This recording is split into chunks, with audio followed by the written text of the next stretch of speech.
qotillikkacha qo'l urishi mumkin. Hayot tugadi men uchun. To'yimga yetdi-ku qoladi aka. Giyohvand moddaga o'tirib qolyapti. O'sha insonda qaramlik vujudga keladi. Giyohvandlik vositalarini iste'mol qilishdan boshqa dardi bo'lmaydi. Tahdid qila boshlaydi. 20 yilgacha ozodlikdan mahrum qilish jazosi nazarda tutilgan. Bugungi dasturimizda sizlarga giyohvandlik vositalari, ayniqsa kimyoviy usulda tayyorlangan giyohvandlik vositalarini zararlari haqida gapirib o'tmoqchiman. Avvallari giyohvandlik vositalari tabiiy usulda yetishtirilardi va ikkita shaxs bir-birini ko'rgan holda uning savdosini amalga oshirishar edi. Jinoyat qidiruv bo'limi xodimlari jinoyatni fosh etishda zamonaviy texnologiyalardan foydalangani kabi jinoyatchilar ham bugungi kunda zamonaviy texnologiyalardan foydalangan holda jinoyatlarni sodir etishmoqda. Ayniqsa sintetik usulda olinadigan giyohvandlik vositalari bugungi kunga kelib jamiyatning dolzarb muammosiga aylandi. Sababini tushuntirib beraman. Sintetik usulda olingan giyohvandlik vositalarini agar shaxs bir marotaba iste'mol qilsa, o'sha zahoti o'sha insonda qaramlik vujudga keladi. Ya'ni sintetik usulda olingan giyohvandlik vositalari tanani to'liq egallab oladi. Ushbu shaxs qaysidir ma'noda manqurtga aylanadi. Ya'ni giyohvandlik vositalarini iste'mol qilishdan boshqa dardi bo'lmaydi. Fikri zikri faqatgina o'sha narkotikni topishda va iste'mol qilishda. Buning jamiyatga yanada yomon tomonini men sizlarga aytib bersam. Giyohvandlik vositasini topish uchun qo'lidan kelgan barcha xunrezliklarni qiladi. Masalan, o'g'rilik, firibgarlik, talonchilik, hatto qotillikkacha qo'l urishi mumkin. Giyohvandlik vositalarini iste'mol qilgan shaxs oilasini ham unutib yuboradi. O'zini jarga yetaklab borayotganini aslo his qilib ko'rmaydi. Bugungi kunda ayniqsa yoshlar o'rtasida giyohvandlik vositalarini iste'mol qilish juda ham rivojlanib bormoqda. Ming afsuslar bo'lsinki, bugungi kunda zamonaviy dunyoda ota-onalar farzandini nima olib yurganiga e'tibor bermayapti. U yonida giyohvandlik vositalarini olib yuribdimi yoki boshqa turdagi tabletkalarni saqlayaptimi? Deyarli umuman ish yo'q. Nazorat yo'q. Nazoratsiz qolgan farzand esa giyohvandlik vositalariga mukkasidan ketyapti, giyohvand moddaga o'tirib qolyapti. Va undan keyin o'sha giyohvandlik vositasini topish uchun turli jinoyatlarga qo'l uryapti. Hurmatli ota-onalar, Toshkent shahar ichki ishlar bosh boshqarmasi sizlarni ogohlikka chaqiradi. Farzandingizni nazoratsiz qoldirmang. Uni yonida bo'lgan sumkasi, shaxsiy buyumlarini ko'zdan kechiring. Telefonida kimga pul o'tkazgan yoki ovloq joylarning geolokatsiyasi bormi yo'qmi qat'iy nazoratdan o'tkazing. Agar giyohvandlik vositalariga mukkasidan ketib, agar farzandingiz giyohvand bo'lib qolgan bo'lsa, zudlik bilan o'sha shifokorlarga murojaat qilishni tavsiya etamiz. Kasalni davolagandan ko'ra uni oldini olgan yaxshi albatta. Endi giyohvandlik vositalarini tarqatish, sotishga to'xtalsak. Kimdir ish qidirib internetga e'lon beradi. Mo'maygina daromad haqidagi e'lonni ko'rib, ish beruvchi bilan bog'lanadi. Avvaliga nima ishligini surishtirmasdan mo'maygina pul evaziga rozi bo'ladi. Jinoiy guruh rahbarlari ishga olayotgan shaxsni, ya'ni zakladchiklik qiladigan shaxsni shaxsiy ma'lumotlarini birinchi galda qo'lga kiritadi. Ya'ni pasport nusxasi yoki bo'lmasam ID karta, yashash joyi, telefon raqamini qo'lga kiritadi. Bu nima uchun kerakligini keyinroq tushuntirib beraman. Giyohvandlik vositalarini tarqatishga rozi bo'lgan shaxsga qanchadir miqdorda giyohvandlik vositalarini beradi. Bu 1-2 marta tarqatib ko'radi, pulni ham oladi. Lekin uni giyohvandlik vositasi ekanligini bilgandan so'ng ortga qaytmoqchi bo'ladi. Shunda shaxsiy ma'lumotlarni qo'lga kiritgan jinoiy guruh rahbarlari zakladchiklik qilib yurgan shaxsga tahdid qila boshlaydi. Sen haqingdagi barcha ma'lumotlarni huquqni muhofaza qiluvchi organlarga taqdim qilaman va sen qamalib ketasan, deydi. Yoki bo'lmasam, seni oldinga odam yuboraman va seni yaxshilab kaltaklashadi mazmunida tahdidli so'zlarni yozib yuboradi. Bundan qo'rquvga tushgan shaxs esa o'sha jinoiy xatti-harakatlarni davom ettirishga majbur bo'ladi. Hurmatli ota-onalar, farzandingiz giyohvandlik vositalarini tarqatishiga rozi bo'lmang. Telefon apparatini yaxshilab ko'zdan kechiring. Yonida izolenta, zip paketlar, shunga o'xshagan buyumlar, telefonida ovloq joylarning rasmlari bo'ladigan bo'lsa, bu jarayonga zudlik bilan nuqta qo'yish shart. Sababi, agar giyohvandlik vositalarini tarqatish davomida qo'lga tushadigan bo'lsa, O'zbekiston Respublikasi Jinoyat kodeksining 273-moddasiga ko'ra 20 yilgacha ozodlikdan mahrum qilish jazosi nazarda tutilgan. Hurmatli yurtdoshlar, agar siz mo'maygina pul evaziga giyohvandlik vositasini tarqatishga rozi bo'ldingizmi, siz qopqonga tushdingiz degani. Hozir men tushuntirib beraman. Boya aytganimdek, ishdan chiqib ketish yo'q, voz kechish yo'q, oxiri qamoq. Biz yaqinda Toshkent shahar ichki ishlar bosh boshqarmasi, Bektemir tumani ichki ishlar organlari faoliyatini muvofiqlashtirish boshqarmasi tezkor qidiruv xizmat xodimlari bilan tezkor tadbir jarayonida ishtirok etdik. Tezkor tadbir jarayonida 2 nafar shaxs giyohvandlik vositalarini, katta miqdordagi giyohvandlik vositalarini tarqatishda gumonlanib qo'lga olindi. Ularning yashash manzili ko'zdan kechirilganda 1 kilogramm 200 gramm geroin giyohvandlik vositasi topilgan. Pushaymonliklarni yig'lab so'zlab berishdi. Bitta qo'lga olingan gumonlanuvchini 7 kundan keyin to'yi bo'lishi kerak edi.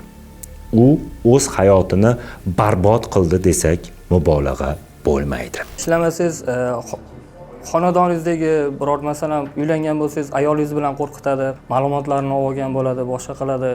Uyingizda ota-onangiz bilan qo'rqitadi. Bu ishga kirgan odam qaytib chiqib ketishi juda qiyin. Farqi yo'q, u xohlagan joyidan jo'natadi, sizni uyda uxlab qolsangiz, ishga chiqmasangiz, bu kunni jo'natib urib chiqarib yuboradi. Bu ishdan chiqib ketish qiyin bo'ladi. Oxiri qo'lga tushib chiqib keta oladi ishdan. Oxiri qamoq jazosi. Mana shu oy 18-iyulda to'yim bo'lish kerak edi. Unashtirilganman. Hayot tugadi men uchun. To'yimga yetdi-ku qoldi oke. Oxiri qamoq, boshqa iloji yo'q. Hamma qilmishi uchun javob beradi. Hurmatli yurtdoshlar, agar kimda kim giyohvandlik vositalarini tarqatayotgan bo'lsa, sizda bu haqda ma'lumot bo'lsa, zudlik bilan huquqni muhofaza qiluvchi organlarga, xususan ichki ishlar organlariga xabar qiling. Bundan tashqari, Telegram orqali Stop Narkobot orqali ma'lumot bersangiz bo'ladi. Sizning shaxsiy ma'lumotlaringiz sir saqlanadi. Bundan tashqari, siz mana shu zahri qotilni tarqalishiga qarshi kurashda o'z hissangizni qo'shgan bo'lasiz. Video haqidagi fikr-mulohazalaringizni izohlarda yozib qoldiring. Salomat bo'ling. 1, 2, 3. Bo'laklarga ajratilgan qadoqlangan giyohvandlik vositalari. 13 dona qadoqlangan.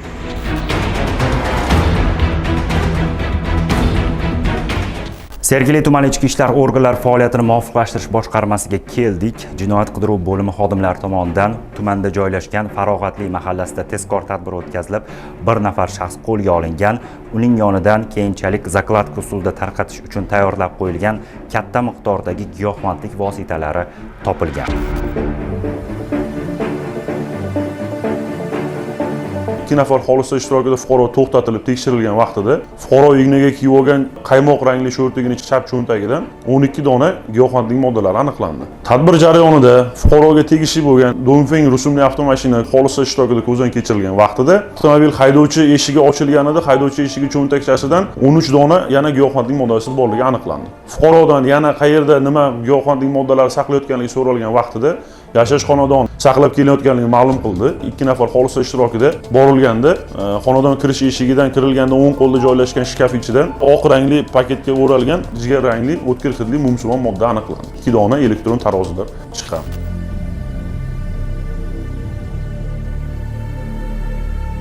Tezkor tadbir natijasida katta miqdordagi giyohvandlik vositalarini tarqalishi oldi olindi. Mana o'zingiz ko'rib turibsiz, bo'laklarga ajratilgan qadoqlangan giyohvandlik vositalari. Agar ichki ishlar organlari tomonidan mana shu tezkor tadbir o'tkazilmaganda, shu giyohvandlik vositalari tuman hududida, umuman olganda poytaxt hududida tarqalishi mumkin edi. Yaxshiyamki tezkor tadbir o'tkazildi. Mana shunday katta miqdordagi giyohvandlik vositalarining tarqalishi oldi olinib, fuqarolarning zaharlanishiga chek qo'yildi.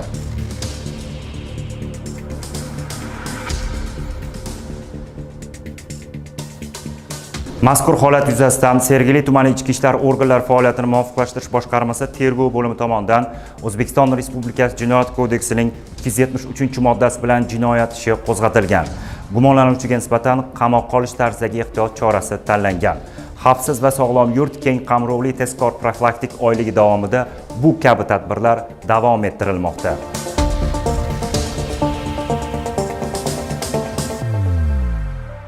Umuman yaqinlashmasdan bunaqa narsaga mingdan ming pushaymonman. Hammadan kechirim so'rayman, ota-ona, oilamdan.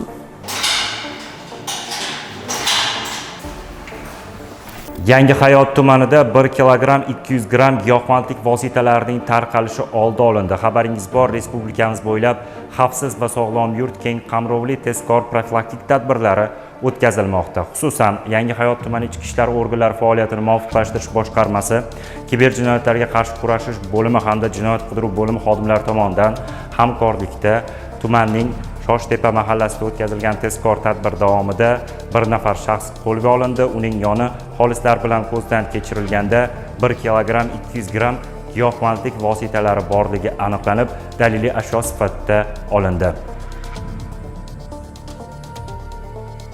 Toshkent shahariga kelib, Shoshtepa mahallasida piyoda ketayotgan vaqtimda IIB xodimlari to'xtab, xolislar ishtirokida tekshirdi. Shu yonimda shunaqa modda aniqlandi. Bilmay xato qilib qo'ydim. Mingdan ming pushaymonman. Umuman yaqinlashmasdan bunaqa narsaga mingdan ming pushaymonman. Hammadan kechirim so'rayman, ota-ona, oilamdan. Mazkur holat yuzasidan Yangi Hayot tumani ichki ishlar organlari faoliyatini muvofiqlashtirish boshqarmasi tergov bo'limi tomonidan O'zbekiston Respublikasi Jinoyat kodeksining 273-moddasi bilan jinoyat ishi qo'zg'atilib, gumonlanuvchiga nisbatan qamoq ehtiyot chorasi tanlangan. Respublikamiz bo'ylab xavfsiz va sog'lom yurt keng qamrovli tezkor profilaktik tadbirlari davom ettirilmoqda.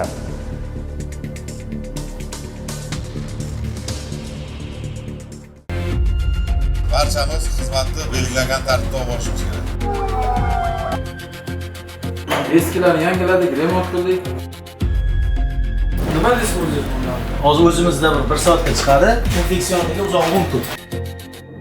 1 gramm gashish moddasini oldim lokatsiyadan.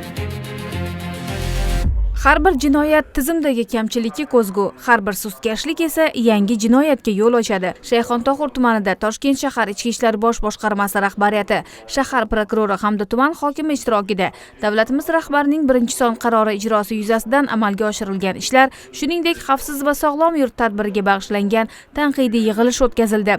Mavjud kamchiliklarni bartaraf etish bo'yicha aniq vazifalar belgilab berildi. Giyohvandlik vositalariga qaram bo'lgan 13 nafar shaxslar, ichki liboslikka ruju qo'ygan 4 nafar shaxslar mahalla yo'l xaritasini ijtimoiy profilaktika tadbirlarini tashkil etish yo'nalishiga kiritilmagan.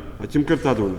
Qani tibbiyot birlashmasi? Nimaga siz ishlamayapsiz? Dispanser hisobida turmaydigan nechta? Mana mahallaga borish kerak, mahalla raisi bilan gaplashish kerak. Nechta borsanda? Mahalla raislarimiz ham qatnashyapti. Ishga joylashtirdim, boshqa qilib buyruq chiqarib, rasmga tushirib, 1 oydan keyin ko'ryapmiz, ishlar ham bo'shab ketyapti. Eng yomoni o'sha jinoyat sodir etyapti.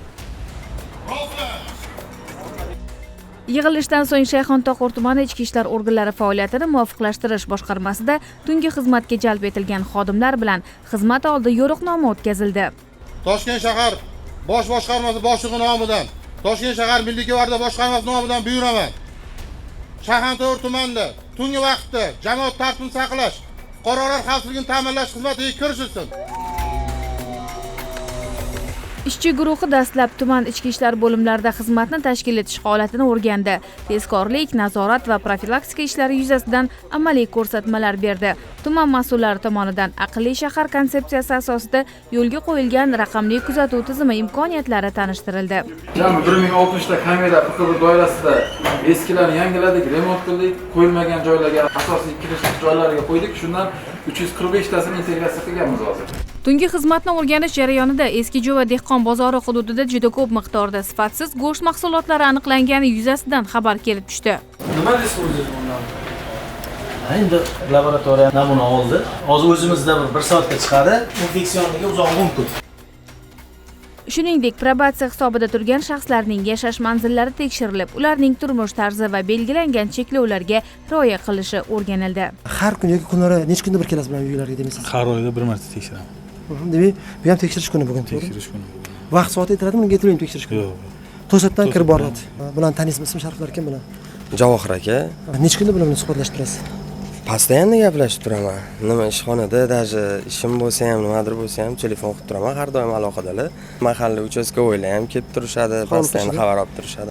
Tezkor tadbirlar davomida giyohvandlik vositalari bilan bog'liq holat ham aniqlandi. Qanchadan beri? Qonun chora ko'rib, kimdan olgan, qanaqa olgan hammasini qo'yib aytadi. Ma'lum shu. Yana endi shug'ullaning oxirigacha yetkazamiz.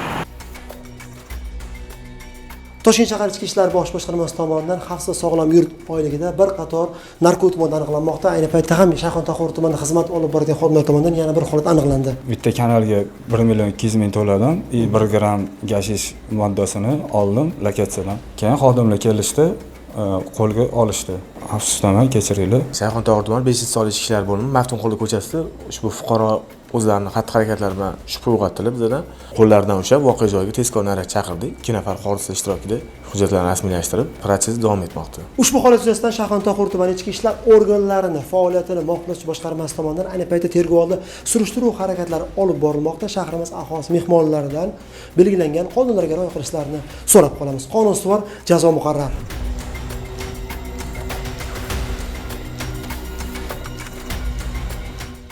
Jinoyatchilikka qarshi kurash faqat raqamlar bilan emas, amaliy natija bilan baholanadi. Har bir yo'l qo'yilgan kamchilik yuzasidan shaxsiy mas'uliyat belgilanadi. Har bir huquqbuzarlikka esa qonuniy chora ko'riladi. Shayxontohur tumanida xavfsizlikni ta'minlash, huquq-tartibotni mustahkamlash va aholi osoyishtaligini saqlash borasidagi chora-tadbirlar davom etadi.